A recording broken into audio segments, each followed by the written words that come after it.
Here it is finally, the prolonged extended fasting video. So many of you have asked me about this subject. So many of you want to know how we do it, what to do beforehand, what to do in the middle, what to do at the end. You'll find out all of that, and if you watch till the end, there's a bonus as well. Welcome to the Liz and Scats channel.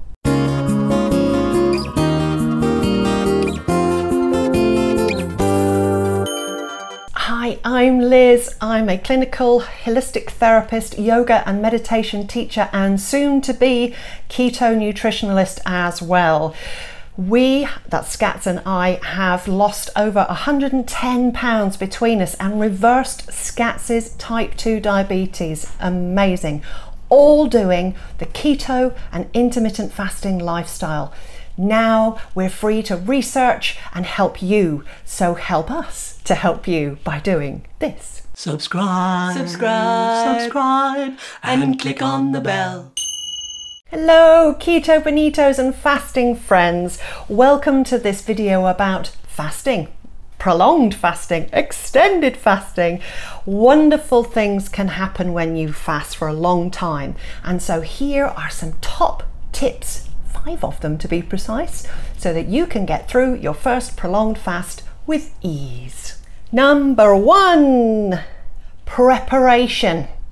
Everything is in the preparation. The first thing you need to do with preparation is make sure that you've eaten really well for the whole week beforehand. Good, nutritious food, lots of varieties. Make sure if you can get organic, grass-fed food if you can. This is often a little bit tricky, but try your best. You'll really reap the benefits. Next tip in this section, try to go for OMAD, which is 1 meal a day for at least 1 or 2 days before you start your fast. This will get your body acclimatized to the idea of going without food for a little bit longer than you would normally. Get some good sleep. Sleep is wonderful, restorative, and really does help you to lose weight whilst you're actually in your fasting state. If we don't get too much sleep, then it can feel a little bit tetchy. You're more likely to fall off the wagon and go and have something to eat. So good night's sleep the night before.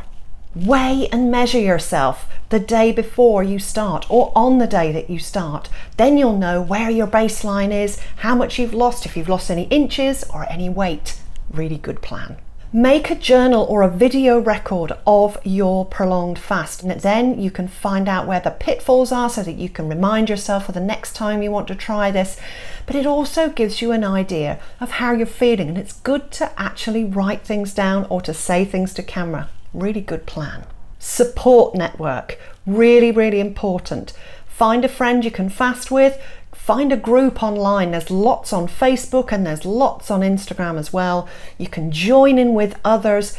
Get a member of your family to join in with you. They'll reap the benefits just the same, and it helps you to have a boost during those hungry times or trying times. Number 2, before you start, it's a good idea to go shopping. Sounds a bit mad. Yes, I know, but there are certain things that you might need, especially if you're going over 48-hour fasts. So here they are. Water, water, water. You'll hear me say this a lot, but tap water, not so good. Try and get a filtered water or some bottled water if you prefer. And also mix it up a little. Get some fizzy water, just not the stuff with the flavors in, just plain fizzy water. You'll find that it's actually really nice to have a little bit of variety. Now, bulletproof coffees. This is something that's a little bit on the edge of whether you can or not within the fast, but I think 1 a day won't do you any harm and you won't come out of autophagy. So basically it's just a cup of coffee, black, and you add either some cream to it, just a tiny bit, or some MCT oil or some ghee. Some people even like to add butter. The choice is yours. Herbal teas. I have a vast array of herbal teas. However, I do tend to stick to 1 or 2 at a time. I tend to go for green tea because this is actually a really powerful antioxidant, helps to rid you of your toxins during your fast, which of course is fabulous. I also like the Yogi Rose tea, one of my favorites, always has been. And then there's always the chamomile to help you get off to sleep. Buy some pink Himalayan salt. Now, you will need some salt potentially, especially if you're going over 48 hours. It's good to get some minerals back into you again. Now, a lot of people might say you can take a supplement, and that's fine if that's what you want to do. But if you want to follow what Scats and I do, then we try and do it as naturally as possible. Now, Himalayan salt actually has sodium in, but it also contains potassium and magnesium. So if you start feeling a little bit dizzy because of lack of minerals, then just have about a teaspoon of salt and lick it off your hand next to some water, you'll be good. Last thing on the shopping list, apple cider vinegar. Get some good quality organic apple cider vinegar with the mother. That's all the gunk at the bottom as well. This is actually a probiotic. It can actually help with hunger pangs, helps you to burn fat. What's not to love? We love apple cider vinegar. It's always on our shopping list and it's fantastic when you're fasting. Number 3, hunger pangs. What do you do? Ooh. As I've said before, water, water, water, lots of it. You feel hungry, take some water. You probably fill up your stomach a little bit with the water. It makes you feel a little bit less hungry. Perfect. If you want a little bit of a variation on the water, then just add a teaspoon or up to a tablespoon of apple cider vinegar to that water and drink that down as well. If you have sensitive teeth, then drink it through a straw and then go and clean your teeth immediately afterwards. Something I find that actually helps with hunger pangs is black coffee or caffeinated black tea or green tea. These all seem to help me feel a little bit better when I get a little bit, I want something to eat. Write this down on a post-it note. Your hunger pangs are generally actually psychological. When it comes to the time when you would normally eat, then you would normally start to feel a little bit hungry. Give yourself a break by writing down this little note, pop it on the fridge or on your mirror in your bathroom, wherever you'll see it and it's prominent, to just remind you that all it is psychological. It comes in waves, then it'll go again. Have some water, have a cup of coffee, have a cup of green tea, you'll be fine. Exercise. If you feel a bit hungry, one of the most amazing things you could do is to get out of the house, maybe go for a long walk. Find somewhere you can go for a swim. Go to the gym. All of these things, perfect solutions to distract you for a while and to keep you active. One of my favorites, disco living room. Get some really decent pumping tunes going. Jump up and down, fill your brain with some oxytocin, get the family to all join in. You'll have a whale of a time. Brilliant. Next on the hunger pang list, aromatherapy. Burning some ginger, fennel, cinnamon leaf, lavender in an oil burner or on a tissue. Don't burn the tissue, just have it on the tissue to smell. Really does help suppress your hunger. Now, that support network I was telling you about, maybe you could phone a friend. If you're starting to feel like you might cave, it might be time to ring that friend, get them to chivvy you along. And also, it's a bit of a distraction. Have a gossip. Failing that, get online, find a group who are fasting as well. They can always help you. So many options online. Another great distraction, sewing or knitting, something to do with your hands. It's a bit like when you're giving up cigarettes. It's good to have something to do with your hands. Jigsaw puzzles, also amazing. Last tip for distraction from hunger pangs is gardening or even cleaning. You wouldn't believe my house was as clean as a new pin the last time I did a fast, and it probably will be again for the next one. Number 4, finishing up. How to end a fast. Here we go. Take it from me, breaking your fast a little bit earlier in the day is a really good idea because you do actually need time to break your fast. So try and start your fast maybe just after lunch, so about 2 o'clock, then you can break your fast at 2 o'clock whenever it is that you're finishing. The first thing I like to do when I break a fast is, as soon as it's the time, I will have around about 40 to 50 milliliters of aloe vera juice. This is just to reintroduce something into your stomach and get your system nice and slowly coming back round to the idea that you're going to be eating soon. Aloe vera juice is so good for your digestive system, very calming, very soothing. It's the perfect thing to break your fast. Bone broth is next. Around about an hour after you've had your aloe vera gel or aloe vera juice, then try and get a cup of really, really good, hopefully homemade bone broth. Fantastic. So many recipes for it online, especially on YouTube. Find the one that you like and make your own. It's wonderful stuff. And it's really warming, cozy food after you've had no food for such a long time.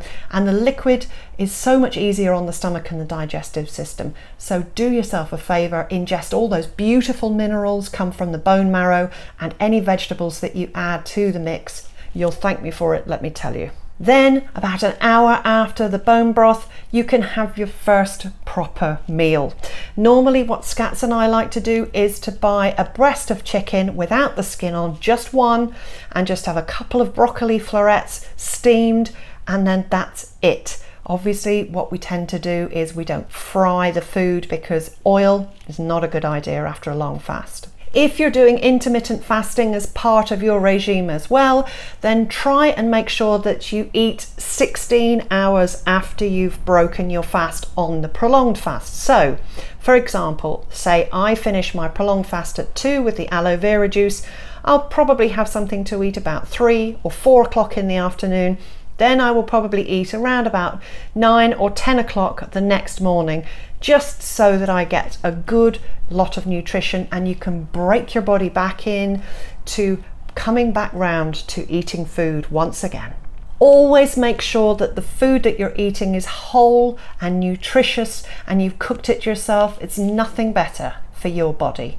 Lots of phytonutrients in things like proteins and obviously lots of vegetables. Make sure that you give yourself a lovely break. One extra tip in this section: avoid alcohol for 24 hours after you finish your fast. Number 5, here we are, we're at number 5 already. This is after the fact. Prolonged fasting is incredible for your health, both physically and mentally. We repair ourselves, our digestive systems get a rest, our brain just gets so lit up with so many amazing neurochemicals. We get calm, we release serotonin and dopamine into our systems, all amazing to keep us going during these difficult times.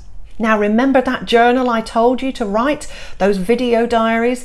Now is the time to look back over, see when you were struggling or if you just had a wonderful time, how you were feeling. It's a great way just to remind yourself of what a great job you've done. And also find out what your weight is. Have a weigh-in. One last very important after the fact is that you will get some bounce back. And when I talk about bounce back, I mean you will put some weight back on again.